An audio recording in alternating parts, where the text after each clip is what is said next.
Assalamualaikum warahmatullahi wabarakatuh. Bismillah, alhamdulillah, wassalatu wassalamu ala rasulillah.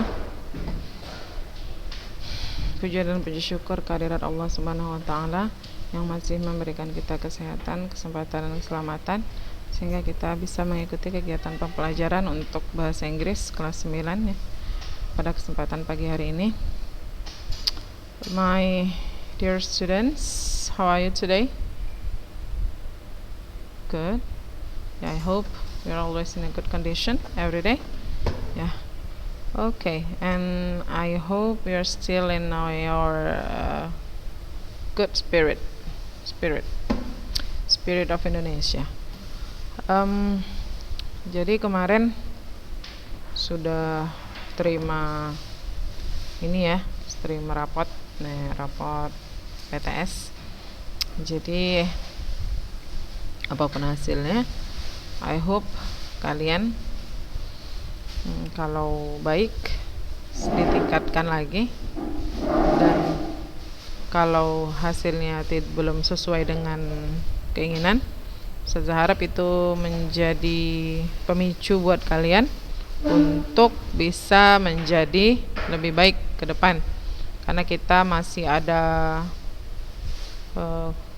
apalagi nanti ya kan, ada ulangan bulanan lagi, ada tugas-tugas lagi, ada belajar lagi, ada banyak lagi tantangannya ya, sebelum nanti ada penilaian akhir semester, dan mudah-mudahan next year kita bisa sit in together lagi kayak dulu, bisa kumpul di kelas belajar dalam keadaan sehat-sehat semua, nggak ada kurang satu apapun. Amin. Okay, dear students, last week, minggu lalu, if I'm not mistaken, I've introduced about this material. Ustazah udah kasih tunjuk, Ustazah udah kenalkan kalian dengan materi kita yang mau kita bahas pada hari ini. What is it? Ada yang tahu? Procedural text. Jadi namanya adalah procedural text. Prosedur. Teks, prosedur. Jadi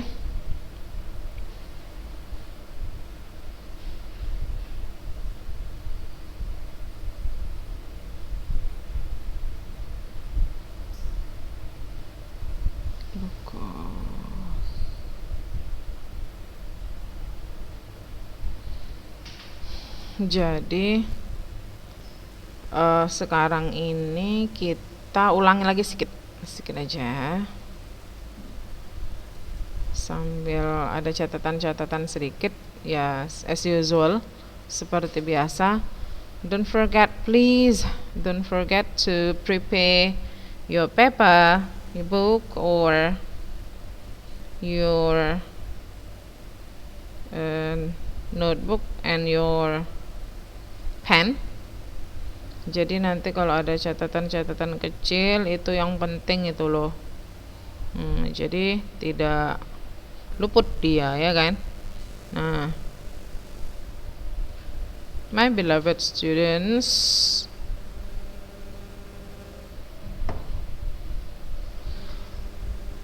why does it call procedural text? Kenapa itu? Why is it called? Kenapa disebut? Why is it called a procedural text? Kenapa disebut dengan teks prosedur? I've told you last week, minggu lalu udah Ustazah bilang, dia disebut dengan teks prosedur karena prosedur itu artinya apa? Langkah-langkah. Jadi kita sebut dia dengan teks prosedur karena teks ini terdapat langkah-langkah di dalamnya, ada steps. Nah, kita bilang ada steps, ada method juga, metode tuh di dalamnya, ya kan? Nah, ini dia. Ada 2 yang mau kita pelajarin. Karena Teks prosedur itu contohnya ada resep, ada manuals. Nah, resep tahu ya, bukan resep dokter. Kalau resep dokter kita bilangnya prescriptions. Kalau ini recipe. Dan satu lagi manuals. Manuals itu apa? Sudah saya jelasin juga. For example, when you when you bought a new handphone, for example, you have to see the manuals. Karena kita kalau beli suatu produk baru ya, nggak kayak mana nih cara lihatnya, kayak mana cara mengerjakannya, kayak mana cara mengoperasikannya, itulah yang tertulis di dalam manual. Kita bilangnya buku panduan. Buku panduan itu manuals, bahasa Inggrisnya adalah manuals, manual. Atau kita Indonesiakan dia dengan, kita sebut dia manual, kayak gitu. Okay, now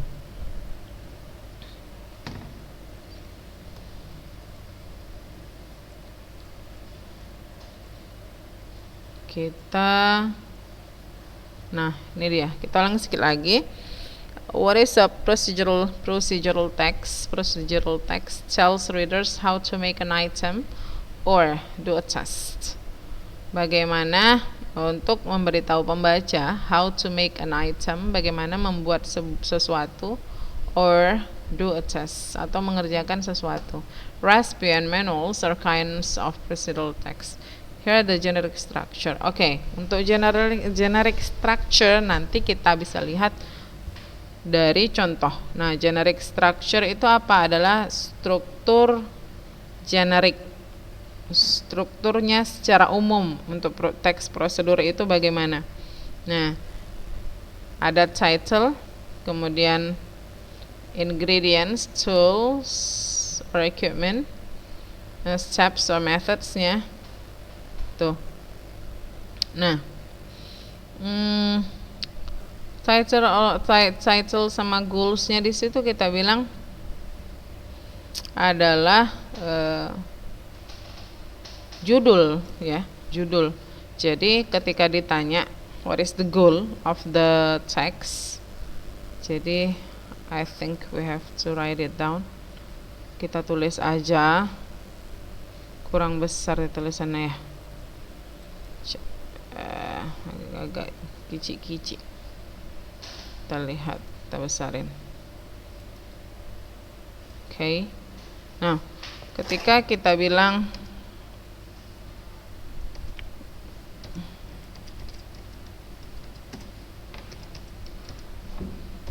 teks prosedur kan, satu ada resep, kemudian ada, nah tuh untuk generic structure-nya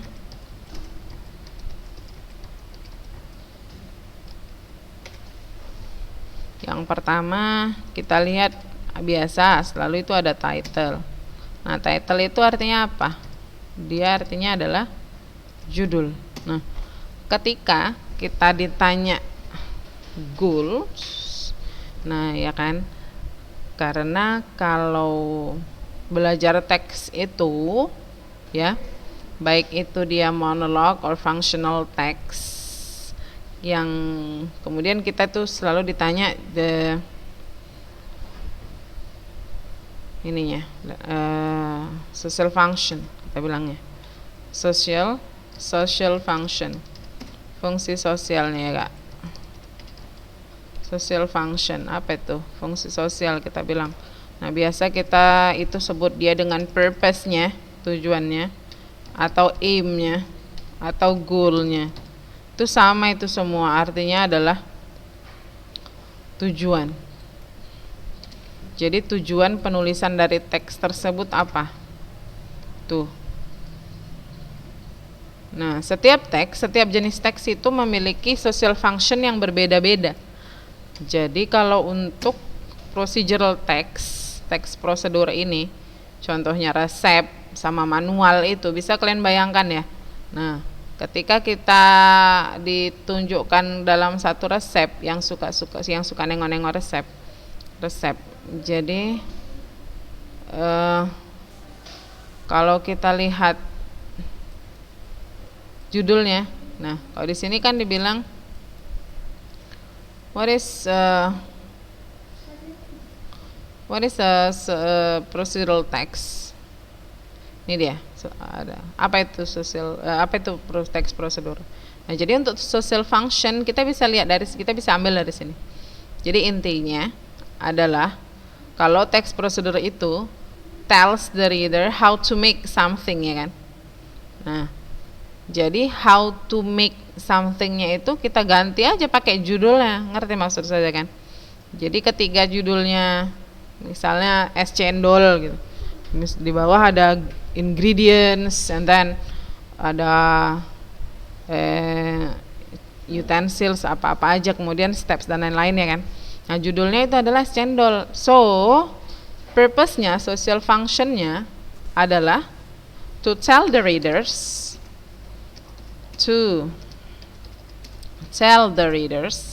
kita mau memberitahu kepada pembaca how to make es cendol, gitu. Ngerti maksud saya kan? Nah, jadi dari situlah kita lihat, judulnya itu bisa kita masukkan ke social function-nya. Makanya di sini ditulis social function, title atau goal. Nah, title atau goal-nya di situ. Jadi kita bisa lihat di situ. Di title itu kita bisa jadikan dia sebagai goal-nya. Ngerti maksud saya ya?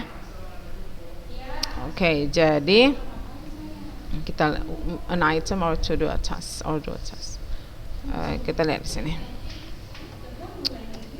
An item or do a task. Nah, jadi kan my beloved student,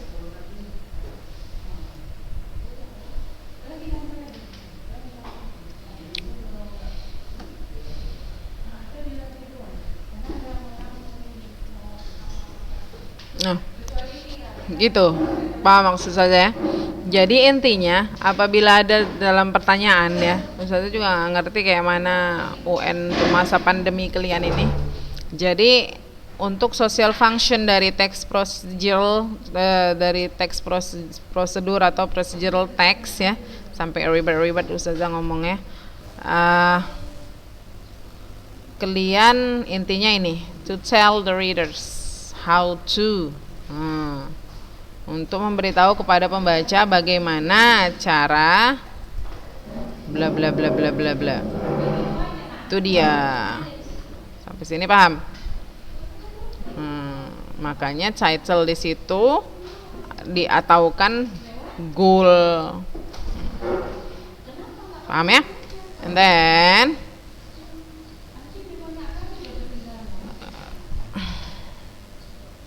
kemudian ingredients atau materials. Kalau untuk resep kita bilang ingredients atau materials. Kemudian itu kalau manuals itu materials ya, manual. Misalnya manual bagaimana cara memasak nasi, materialsnya apa-apa aja gitu. Jadi kalau resep membuat es cendol, ingredientsnya apa-apa aja begitu. Paham ya? Now, look at this. Kita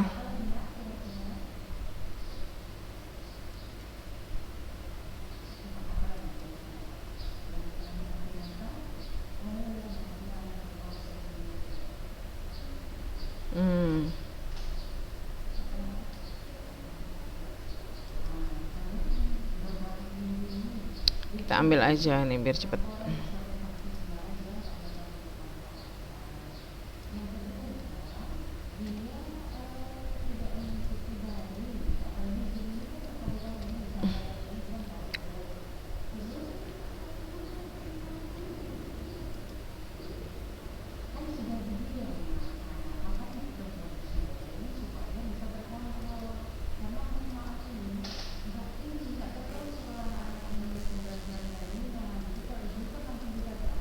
Oke, nah,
oke. Nah, biar cepet. Nah, kemudian ingredients atau materialsnya itu apa fungsinya? Tell the readers about ingredients itu kita bilangnya bahan-bahan. Nah, sama ya, ingredients sama materials. Kemudian tools or equipment. Tools, peralatan. Kalau masak apa peralatannya? Tahu lah ya kan. Masak peralatannya kan sendok makan, bukan sendok semen. Kemudian step methodsnya.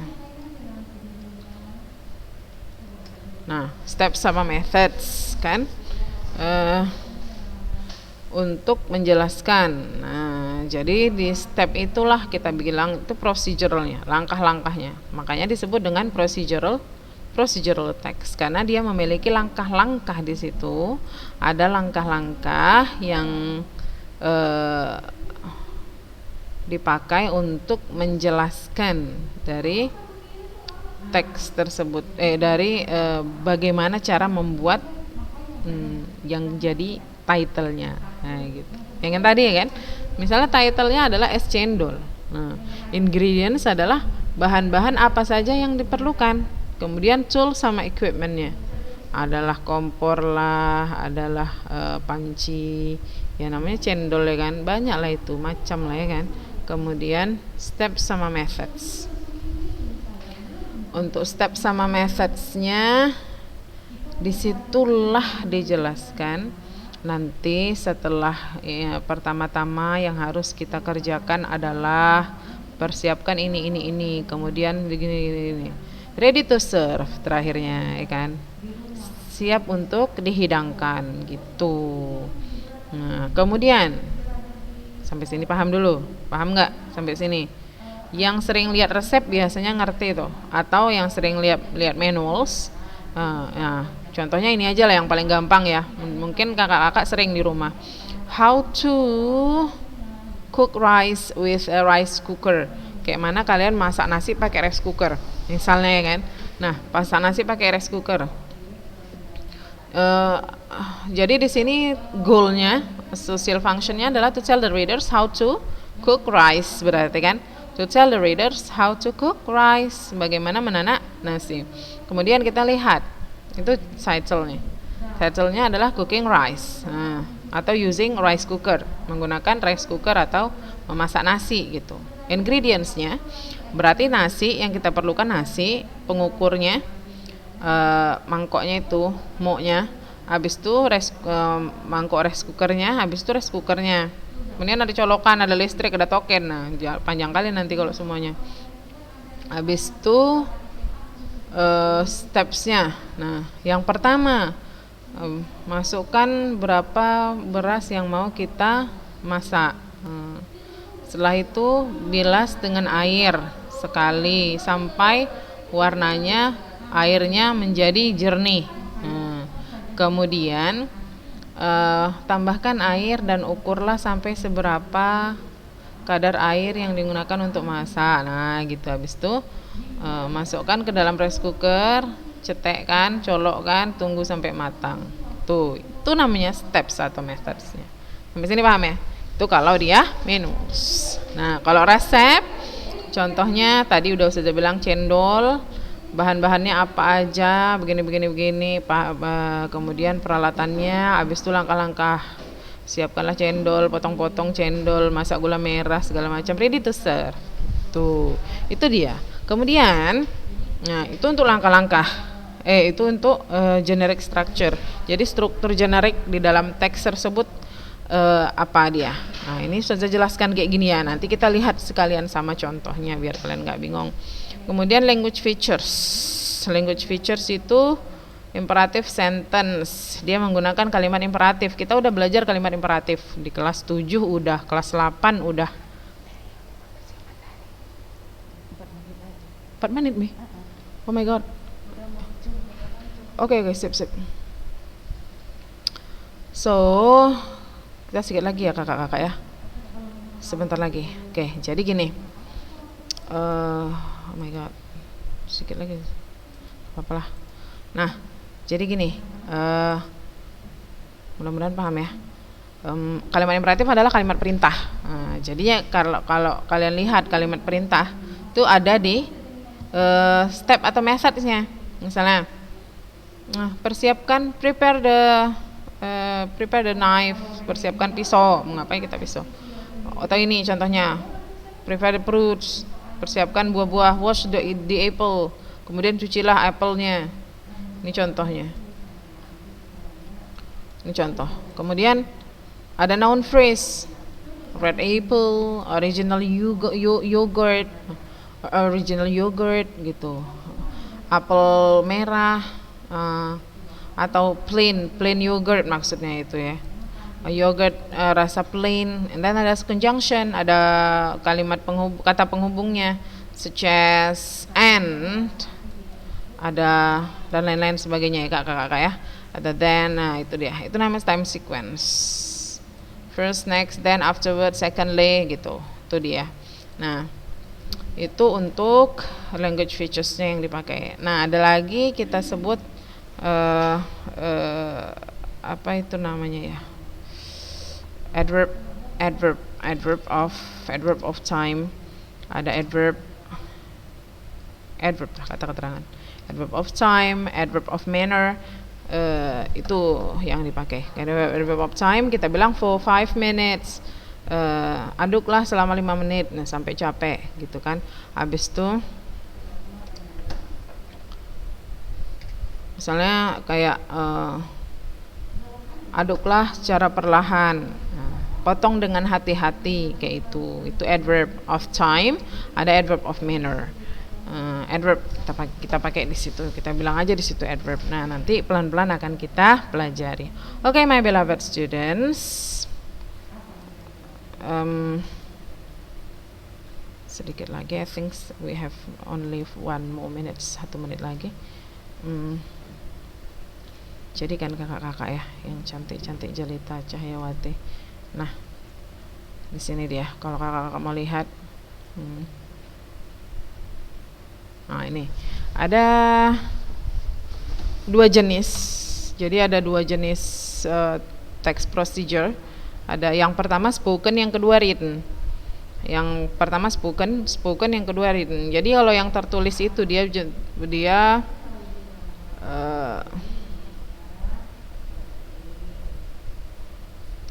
ini dia. Ini yang tertulis. Kita langsung aja. Yang tertulis itu seperti ini. Jadi ketika kita explain, ketika kita menjelaskan, kita pakai yang ini. Nah, ini seperti ini kita. Kalau kita tulis, ini seperti ini dia.